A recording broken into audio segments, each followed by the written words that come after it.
حضرت تمیم داری رضی اللہ عنہ فرماتے ہیں کہ ہم ایک دن حضور صلی اللہ علیہ وسلم کی باہر گئے، 10 میں حاضر تھے کہ ایک اونٹ بھاگتا ہوا آیا اور حضور صلی اللہ علیہ وسلم کے سر انور کے پاس آ کر کھڑا ہو گیا، جیسے کان میں کوئی بات کہہ رہا ہو۔ آپ صلی اللہ علیہ وسلم نے فرمایا، یہ اونٹ پرسکون ہوتا، اگر تو سچا ہے تو تیرا مجھے فائدہ دے گا، لیکن اگر تو جھوٹا ہے تو اسے اس جھوٹ کی سزا ملے گی۔ بے شک جو ہماری پناہ میں آ جاتا ہے اللہ تعالیٰ بھی اسے امان دے دیتا ہے، اور ہمارے دامن میں پناہ لینے والے کبھی نامراد نہیں ہوتا۔ ہم نے عرض کیا، یا رسول اللہ صلی اللہ علیہ وسلم یہ کیا کہتا ہے؟ آپ صلی اللہ علیہ وسلم نے فرمایا، اس کے مالک نے اسے ذبح کر کے اس کا گوشت کھا لینے کا ارادہ کر لیا تھا، جو ان کے پاس سے بھاگ گیا، اور اس نے تمہارے نبی صلی اللہ علیہ وسلم سے مدد مانگی ہے۔ ہم سب ابھی گفتگو میں مشغول تھے کہ اس اونٹ کے مالک بھاگتا ہوا گیا۔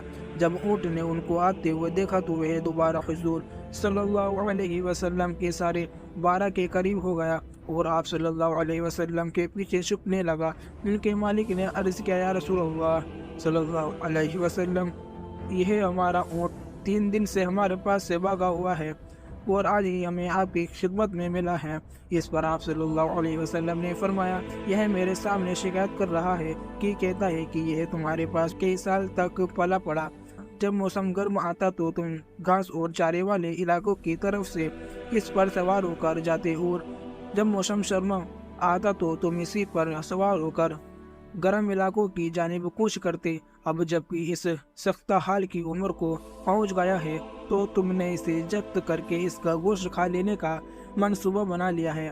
انہوں نے عرض کیا، خدا کی قسم یا رسول اللہ صلی اللہ علیہ وسلم یہ بات بالکل اسی طرح ہے جیسے آپ نے بیان فرمایا ہے۔ اس پر حضور صلی اللہ علیہ وسلم نے فرمایا، ایک اچھے خدمت گزار کی اس کے مالکوں کی طرف سے جزا ہوتی ہے، اور گزار ہوئے یا رسول اللہ صلی اللہ علیہ وسلم اب ہم نہ اسے بیچے گی اور نہ ہی اسے ذبح کرے گی۔ اس کے بعد آپ صلی اللہ علیہ وسلم نے اس کون سے ایک سندر ہمیں خرید لیا، اور پھر فرمایا، یہ اونٹ یا تو اللہ تعالیٰ کی رضا کی خاطر آزاد ہے۔ اس اونٹ نے حضور صلی اللہ علیہ وسلم کے سروبار کے پاس اپنا منہ لے جا کر کی آواز نکالی تو آپ صلی اللہ علیہ وسلم نے فرمایا، آمین۔ اس نے پھر دعا کی، آپ صلی اللہ علیہ وسلم نے پھر فرمایا، آمین۔ اس نے پھر دعا کی، آپ صلی اللہ علیہ وسلم نے فرمایا، آمین۔ اس نے جب 4تھی مرتبہ دعا کی تو آپ صلی اللہ علیہ وسلم آپ دیدہ ہو گئے، آنکھوں میں آنسو بہنے لگے۔ ہم نے عرض کیا، یا رسول اللہ صلی اللہ علیہ وسلم کیا کہہ رہا ہے؟ آپ صلی اللہ علیہ وسلم نے فرمایا، اس نے پہلی دفعہ کہا، نبی مکرم اللہ تعالیٰ آپ کو اسلام اور قرآن کی طرف سے بہترین جزا عطا فرمائے۔ میں نے کہا، آمین۔ پھر اس نے کہا کہ اللہ تعالیٰ قیامت کے دن آپ کی امت سے اسی طرح خوف دور فرمایا جس طرح آپ نے مجھے سے خوف کو دور فرمایا۔ میں نے کہا، آمین۔ پھر اس نے دعا کی کہ اللہ تعالیٰ دشمنوں سے اپنی امت کے خون کو اسی طرح محفوظ رکھے جس طرح آپ نے میرا خون محفوظ فرمایا۔ اس نے پھر کہا کہ اللہ تعالیٰ آپ کی امت میں درمیان جدل پیدا نہ ہونے دے۔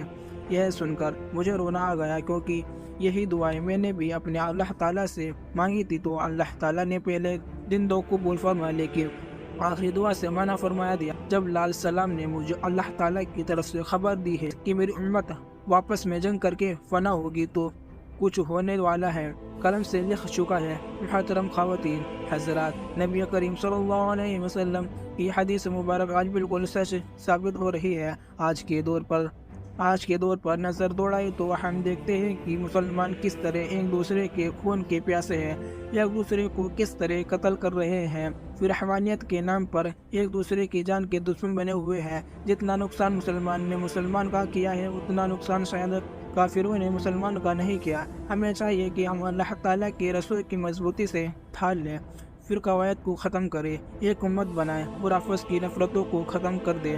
مسلمان کا بھائی ہے، آپس میں پیار محبت سے رہے۔ اللہ تعالیٰ ہم سب کو سمجھنے اور نیک عمل کرنے کی توفیق عطا فرمائے۔